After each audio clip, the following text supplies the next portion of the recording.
Assalamualaikum warahmatullahi wabarakatuh. Perkenalkan, nama saya Zafirani Rahmadina dari kelas 93. Kali ini saya akan membuat video tentang game yang saya buat. Saya akan menjelaskan latar belakangnya dulu. Latar belakangnya itu, game yang saya buat ini menceritakan petualangan seorang kepiting yang berlari dan melompat untuk mengumpulkan rumput. Pemain harus mengendalikan kepiting agar bisa mengambil sebanyak-banyaknya untuk menambah skor. Namun, dalam permainan terdapat rintangannya berupa kucing yang harus dihindari karena jika kepiting terkena kucing, nyawa akan berkurang. Nah, tema game ini tuh temanya tentang mengangkat petualangan seekor kepiting yang berlari dan melompat di lintasan sambil mengumpulkan rumput dan menghindari rintangan berupa kucing. Dengan tampilan yang sederhana dan penuh warna, game ini dibuat agar pemain merasa senang dan tidak mudah bosan saat bermain. Nah, ini game yang dibuat itu berjudul Little Horse Happy Journey. Nah, ini algoritma dan flowchart. Algoritma itu langkah-langkah yang disusun secara urut dan logis untuk menyelesaikan suatu masalah. Dan kalau flowchart itu diagram alur yang digunakan untuk menggambarkan langkah-langkah. Dan ini algoritmanya. Ini flowchartnya.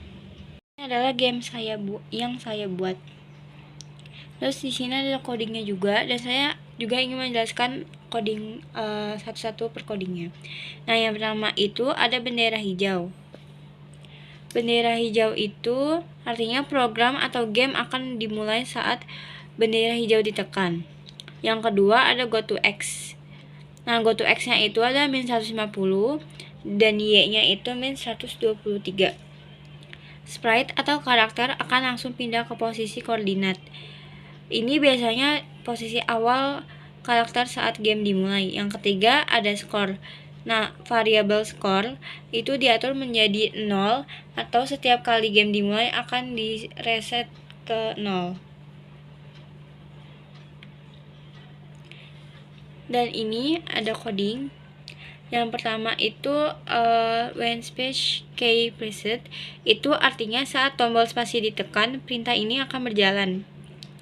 Yang kedua ini ada start sound.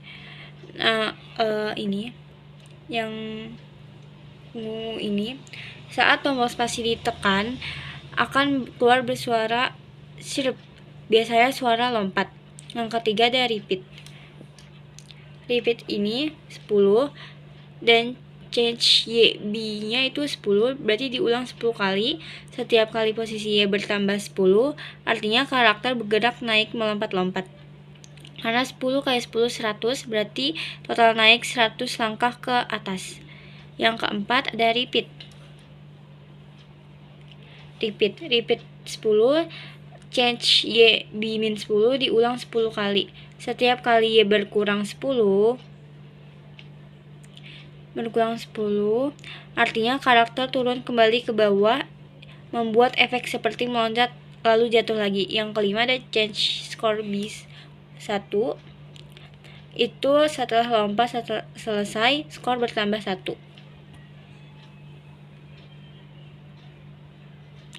Dan ini yang pertama ada when green flag cleared, atau artinya game mulai saat bendera hijau ditekan. Yang kedua ada forever. Forever ini perintah di dalamnya akan diulang-ulang terus-menerus tanpa berhenti selama game berjalan. Yang tiga ada go to X.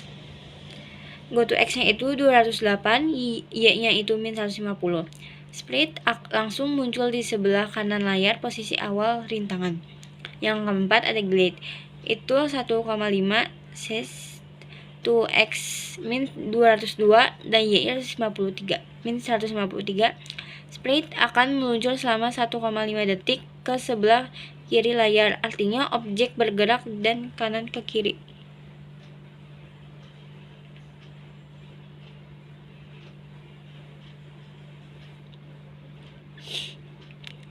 Dan ini yang terakhir itu yang pertama ada when green flag cleared, sama program mulai saat bendera hijau ditekan. Yang kedua itu ada wait until touch object 3, artinya itu program akan menunggu sampai split menyentuh objek 3. Biasanya objek 3 ini adalah rintangan, musuh, atau pipa, atau benda berbahaya lainnya sebelum menyentuh. game tetap berjalan. Yang ketiga ini, jika sprite sudah menyentuh objek 3, maka semua program berhenti, game selesai atau game over. Yang terakhir ada kesimpulan. Nah, kesimpulannya ini dapat disimpulkan bahwa game ini merupakan game action arcade sederhana yang dibuat menggunakan stretch. Dalam game ini, permainan mengendalikan seekor kuda yang berlari dan melompat untuk mengumpulkan rumput serta menghindari rintangan berupa batu. Game ini menerapkan konsep algoritma dan flowchart agar permainan dapat berjalan sesuai aturan. Melalui perbuatan game ini, penulis dapat memahami cara menyusun algoritma, mengatur logika permainan, serta mengelola skor dan nyawa pemain. Selain itu, game ini juga melatih untuk lebih fokus, cepat, dan teliti dalam mengambil keputusan. Dengan tampilan yang sederhana dan cara bermain yang mudah dipahami, game ini cocok dimainkan sebagai hiburan sekaligus media pembelajaran dasar pemrograman stretch. Terima kasih. Wassalamualaikum warahmatullahi wabarakatuh.